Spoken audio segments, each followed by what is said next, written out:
Hello, Cordell, and welcome to the Words That Change Lives podcast. Great to see you. Thank you so much for joining me. Thank you so much for having me here today, Helen. So, this episode of Words That Change Lives is all about candid conversations. And I really wanted to talk to Cordell today because this episode title is called Purpose Driven Words, and all will be revealed as we chat to Cordell. But I really want to kick off, Cordell, by asking you, what words have influenced your life, both negatively and positively? Words that have, I would say, I'd say words that have kind of impacted me negatively is probably just, I remember when, just being told that you're not going to be good enough. I heard Hmm. that quite a lot growing up in school. You're just not good enough because I'm dyslexic. Hmm. So I struggled a lot with my education. So I was always kind of like behind my peers. And back in my day, there wasn't much processes or much like systems to help young kids like me. So I was always kind of just told you're not good enough or you're not smart enough. Probably play sports or go down that route. So those kind of words, you are not good enough, is something that I would say negatively impacted me. Mm. Words that positively impacted me were, you know, one word that's impacted me the most that I can think of at the moment is polarity. Polarity is my favorite word because what that word actually does is it's not a negative word or it's not a negative or a positive word. It's a word of balance, which means that in any situation, whether negative or positive, you can see the hidden order, you can see the divine order with it. And I just love that word, and it's impacted my life so much because sometimes when you try to be too positive, you're actually attracting the negative. And when you're negative, you're in kind of a depressive, down state. So the best way to be is to be balanced, to be poised, and to equilibrium. Just have that balance. And polarity shows that it just means that there's two sides of everything. Lots to unpack there. The first thing I want to ask you about, something that's quite close to my heart at the moment is my son actually is struggling at school. And how did that how did those words, "you're not good enough," shape how you navigated your way through school and what happened after that? Yeah, well, I believed it at the start, right? Because sometimes when you get those negative kind of like things told to you, you can believe them. And at the start, I just believed, well, I'm not good enough. I'm dyslexic. I'm struggling, and I felt like I was struggling. So at the start, I focused on that, like you're just not good enough, and I put like my energy into that. So then I kind of started to just rebel against the education system, Yeah. Hmm. and then that led me to being worse than I actually was. And then I ended up rebelling, getting into trouble, around the wrong crowds. And I just thought, well, you know what, I'm not good enough. Do you get what I mean? And then I ended up getting kicked out of school, unfortunately, by the time I was in year nine, and I left with no qualifications at all. So that was quite difficult. And my mum, she tried to support me as much as she could. And then my mum, like, she values education quite highly. Mm. And because I got kicked out, she then decided to send me to the Caribbean to, try change my perspective on life, which, was an amazing experience for me. And it did have a massive impact on me as well. So I would say I believed it. And at the start, I just started to act like the words that was being told. And that's understandable, isn't it? Because that's what they call the Gollum effect, right? If somebody in your environment expresses a belief about you that's negative, you take that belief on board as true. You then start behaving to fulfill that belief, and then that seals the loop on the belief for you and everybody else. And exactly, because that's exactly what happens, right? Your thoughts, they determine, your beliefs. Your beliefs determine your actions and your behavior. So, Hmm. yeah, that's 100%. So the significant moment for you was going away, going overseas, Yeah, and spending time. Was it with family? yeah. So my mum, she decided to take me away from my surroundings and my environment. She Mm, thought that would have been good for me. mm, So I left to go to a small Caribbean island called St. Kitts and Nevis. mm-hmm. And, at the time, you couldn't imagine, Helen, I'm like, 15, I'm quite popular at school, had my first girlfriend and everything like that. Like, I did not want to leave at all. But, Right, my mum, she was very strong-headed lady.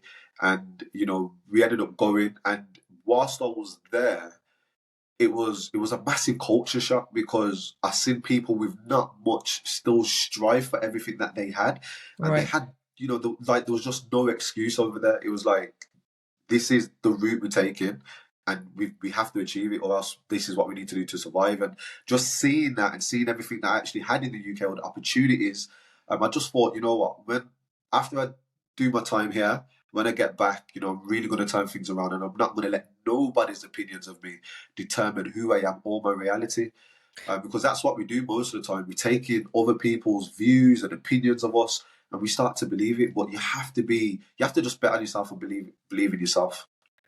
You do. So it sounds like that experience and that contrast and perspective was able to help you change that loop into a more positive self-fulfilling prophecy, which they call the Pygmalion effect, which is the opposite. It's more the positive loop. You have the positive belief about yourself. You then start acting that again, then gets reflected back, and that seals the loop on the positive belief. Well, that's it, and that's what happened. Like, I Hmm. think my perceptions of myself, my kind of lopsided perception, started to balance out when I went over to the Caribbean, because I was seeing people that looked like me as well, striving, and they never had much. And then I just Mm, thought, wow, I've got so much opportunities back over there, back in the UK.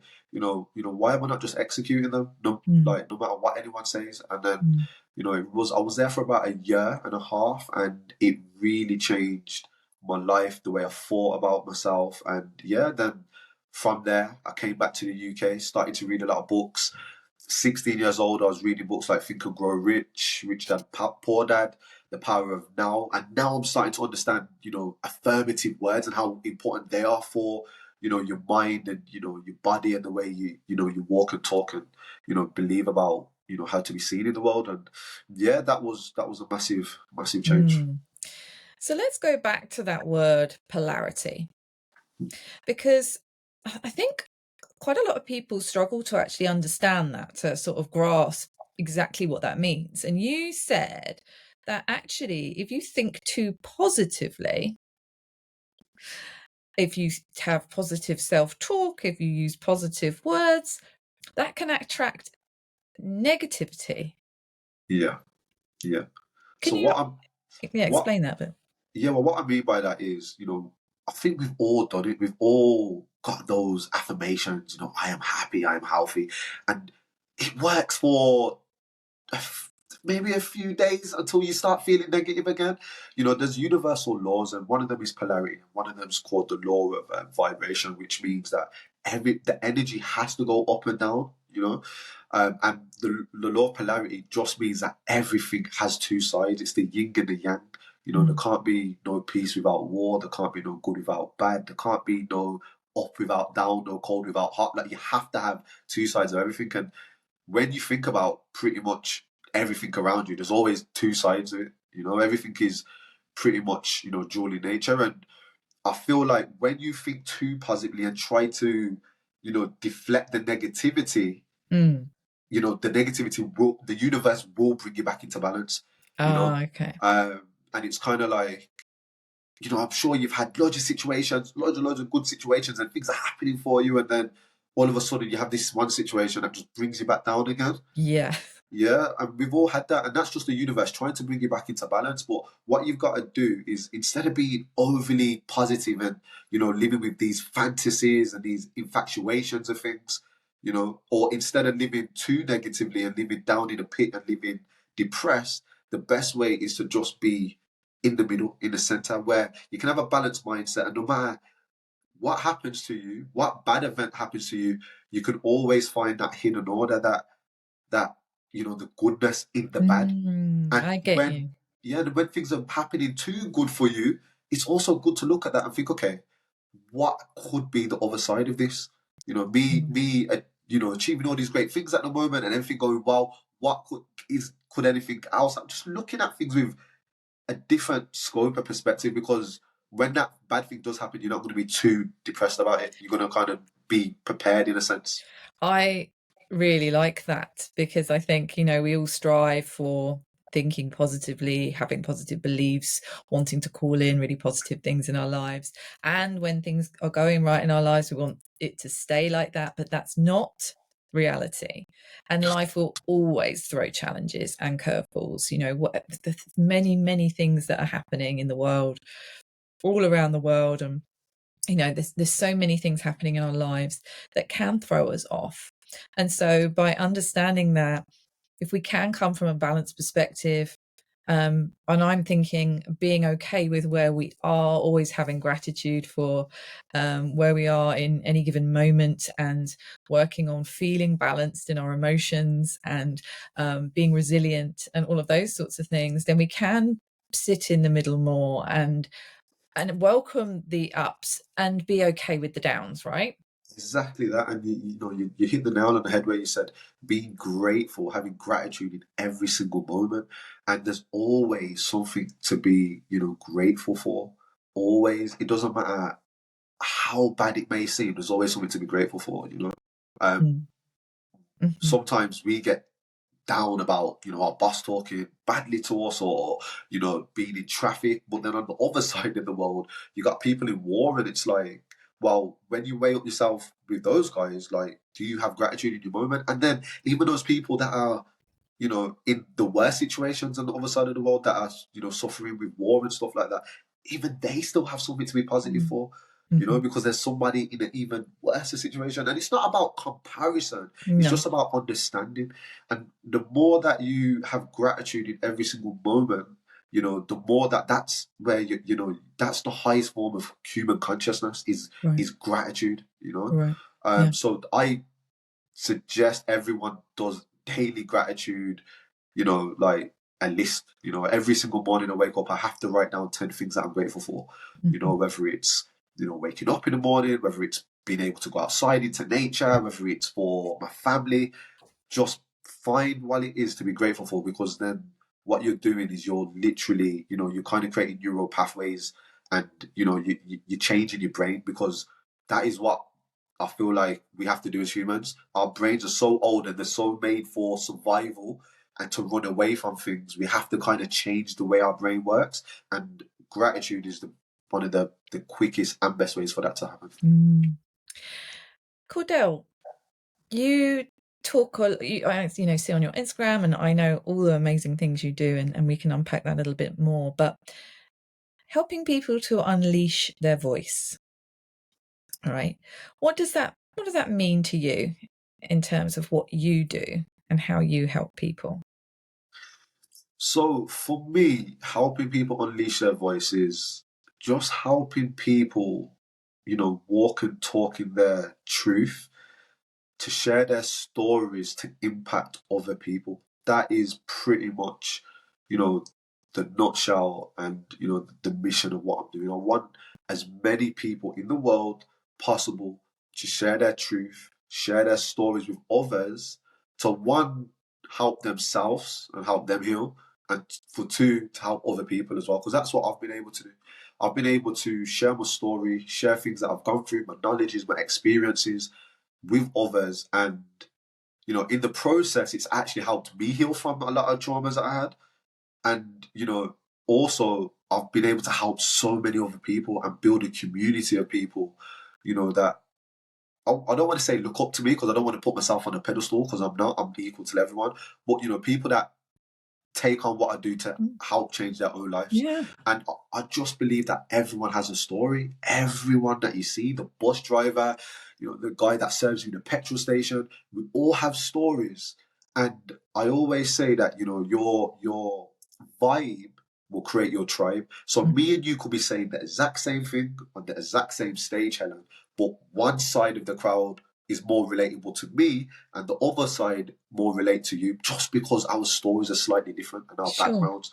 So it's important that, I almost say that by not sharing your story, it's almost a bit selfish because you could be saving other people's lives. If you've had to overcome something and you're still standing today, that means there's somebody going through it that ain't got that kind of like, that resilience or confidence that you had, and you could be helping them. Yeah. And it's when I obviously there's quite similarities there in how I help people as well. And I often say it's about moving yourself out of the way almost, because your story is bigger than you. It's bigger than you. And even if just help sharing it can help one singular person, that's better than not sharing it at all, right? Exactly. Yeah. Whether that's, one person or, two, three people, as long as you're impacting a life, I just believe that's what we're all here for. And I do believe that every struggle that we do go through, there's a hidden order in it. And for you to be able to come out on the other side of that struggle, I believe the true meaning is to go on and, help other people with that struggle as well. Because you're qualified, you ain't Yeah. got to always go to, college and university to be qualified. You can be qualified in life. You can be qualified through your own, struggles. You've had to work it out and, share it with other people. I just think it's so important. And don't get me wrong, not everyone's gonna want to be a speaker, but people can do it through different forms, whether Yeah. that's writing, whether that's through art, whether that's through podcasts, whether that's, you being on a stage and, sharing your truth.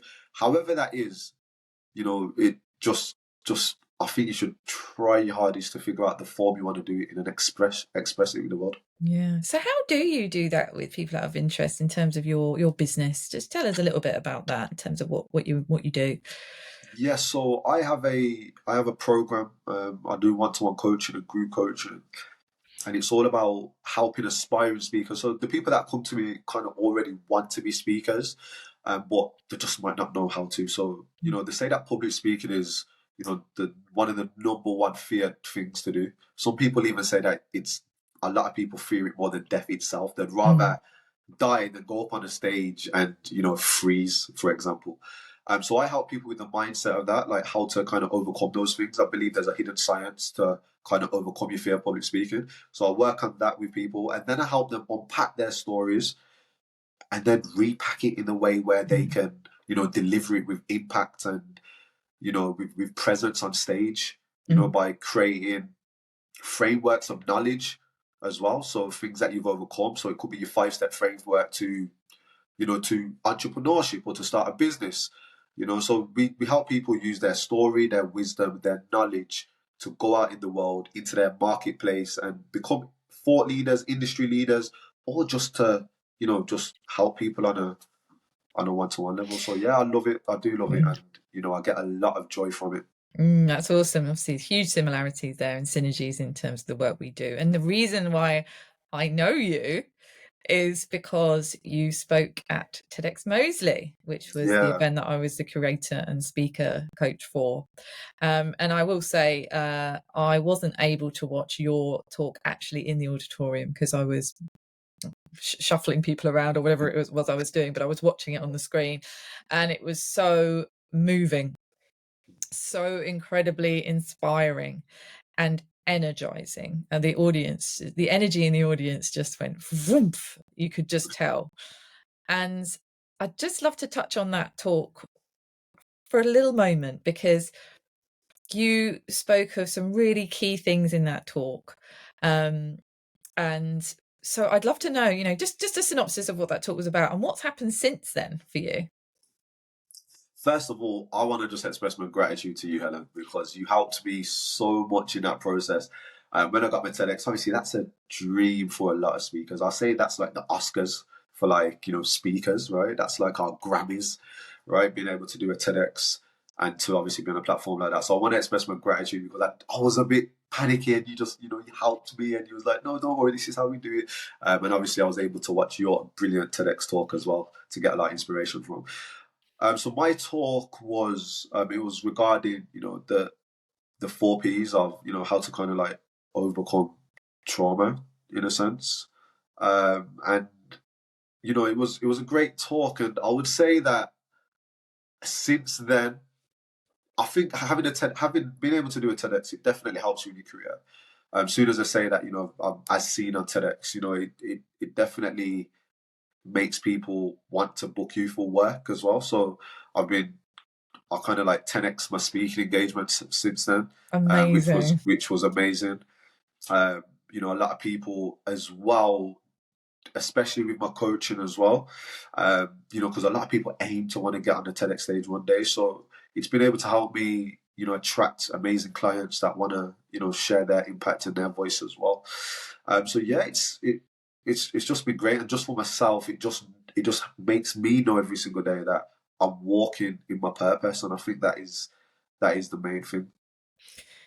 Exactly. It's completely aligned, isn't it? And as Yeah, you of say, course. you said earlier, I never put myself above anyone. Yes, I understand that, but also you've got an audience and a community of people who are inspired by you as a mentor, as a leader of sorts, to improve themselves, to grow themselves. And doing something like that, of course, it's aspiring, isn't it, for other people? So you're walking the walk, you're talking the talk, for all those people that you're helping.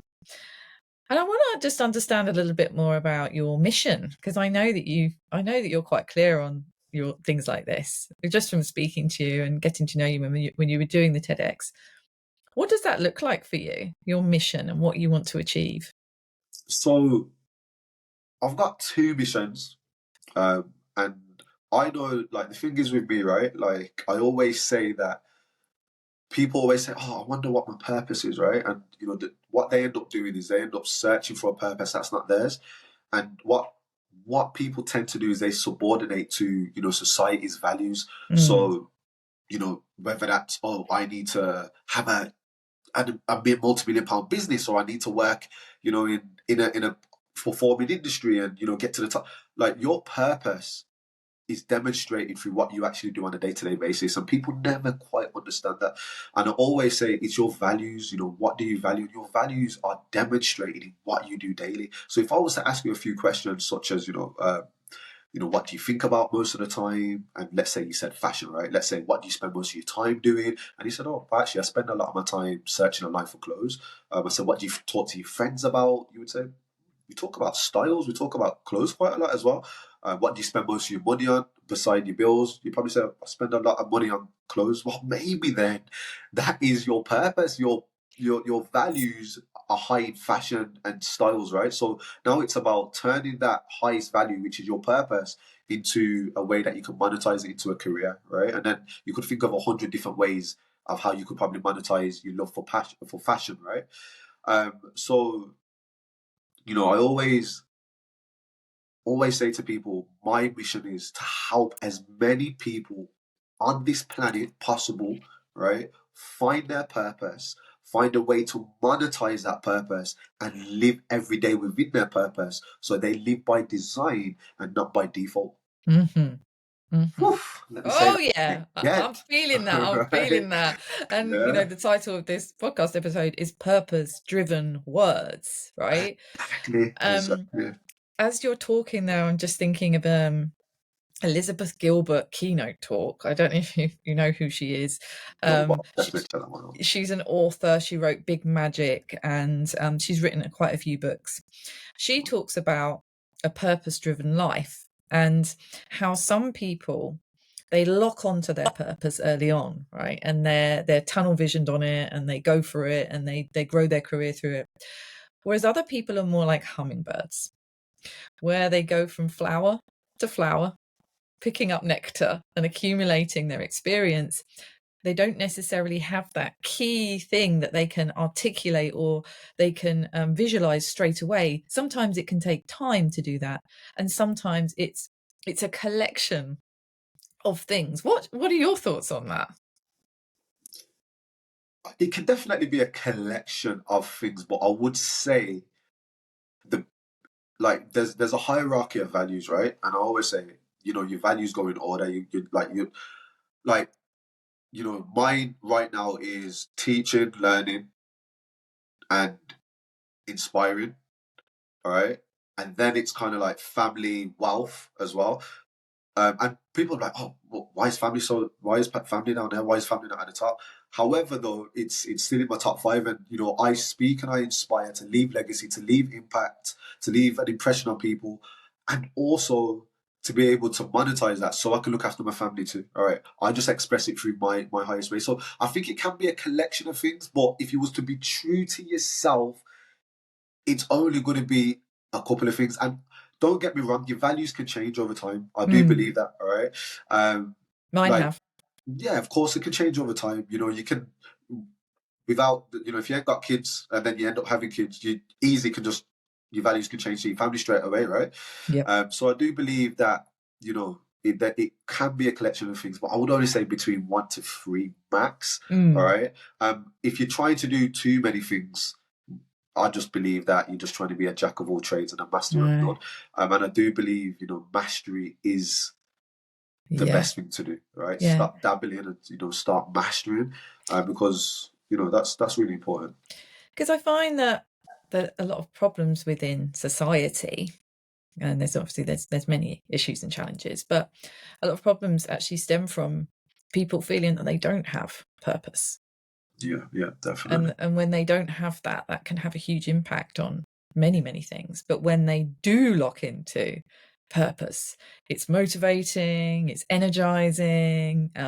You give yourself order, you give yourself structure, you give yourself goals, you have drive. And I've lost my purpose along the way in various things that have happened, and getting locked back in, I could just feel it when it's back. No, There's nothing like it, right? yeah, there's nothing like it, and I wouldn't say that people don't have a purpose. I believe we all have purposes. It's like I said, it's our values, what our highest values are our purpose, right? They can change. So I'm not saying that it can't change. However, though, I just think what people struggle with is, self-reflection, Mm-hmm. and self-awareness. They're just not really aware. Because if you was to do a if you were to do a coaching session with me, and I took you for an hour and I asked you, 100 questions, I could get that purpose out of you. Right. And sometimes it's already in you, you're just not aware of it. Right. Because if I ask you, like I said, if I ask you 10, 20 questions and the same thing keeps popping up, that is what we need to be working on, right? Mm-hmm. So purpose is already within you. It's just that people are not aware of it. They're not really self-reflective. They don't do the work and sit down and really ask themselves the questions. Yeah. And also, again, we subordinate to society and other people, and we take on their values. Right. So we might go, down the road to the community center, and one of the community leaders there is saying, "Oh, you should do this," or you go to your nan's house and she's saying, "No, you should be like this," or you go to your mum and your dad and they say you should. Anytime you hear the word "should," it means you should not. Yes. Okay, you shouldn't, because having, like, I always say, like, if you have to get motivated to do something, all right, like, that motivation is an external force. It's something that you have to kind of push yourself to. But when you're inspired, it comes from within, and you just have to really sit down with yourself. Do a session with me or yourself or somebody that's a bit more qualified, and work on what your purpose is, because it's already within you. You're just not self-reflective. I remember one time my cousin was not doing the best at school, right? And he was losing a lot of focus around his subjects, and his mum and dad were a bit upset, but they were saying he's just not motivated. He's just not inspired at school. But then every single day he would be on his Xbox, absolutely smashing it. He would beat me on any game possible. He had an inspiration, and he was inspired to play that. So then what we had to do is we had to say, okay, so you have a massive love for video games, right? So now what we need to do for you to be a bit more inspired at school is, how can we link, your love for gaming into school? So then we looked at all the careers that you could do through gaming, and then we looked at, oh, well, actually, for this career, to be a gaming designer, you actually know how to write code. You need to know how to write code. You need to know a bit of mathematics. So then we started to link his love. That's great. To his subjects. And then what do you think happened? He had a bit more. It was like, because he had a mission now. He knew what his purpose. I love gaming. No one needs to talk to me. No one needs to tell me to do it. I just jump on my computer when I There we go home. go. And now we linked it to his school. So now when he's at school with his maths lesson, he's like, oh, I need to actually be good at this, because one day I might want to be a game developer. Oh, Yeah. sorry, are you there? Sorry, you cut off there. Says I might need to be a game developer. So even when whatever you do, whatever that task is for you, where you lose track of time and space, where you do it and you're just Mm. gone and you're in the zone, and next minute, you're like, oh, I've been here for 6 hours. Maybe you need to look at doing that and trying to figure out a way to monetize it. And that might be watching Netflix all day, but people are going to say, oh, well, all you do is watch Netflix. No, it just might mean you need to start, pursuing something around filmmaking, Yeah, right? yeah. Um, we'll see. I wholeheartedly agree. And again, being in the zone of parenthood that I am at the moment with children who are getting older and these sort of developing interests and things like that, that's at the forefront of my mind. And Can I- that example you gave there is just a beautiful example of that. Yeah, I just want to say, to make it clear, don't let nobody tell you, um, you need to find your purpose, because you don't need to find it. It's already within you. You I just need love to that. sit down and bring it out of yourself. I love that because I think, again, that answers a lot of questions that Elizabeth Gilbert posed about people having, being stumped because there could be many things that they're searching for or they're reaching for, or people feeling that they have a lack of it.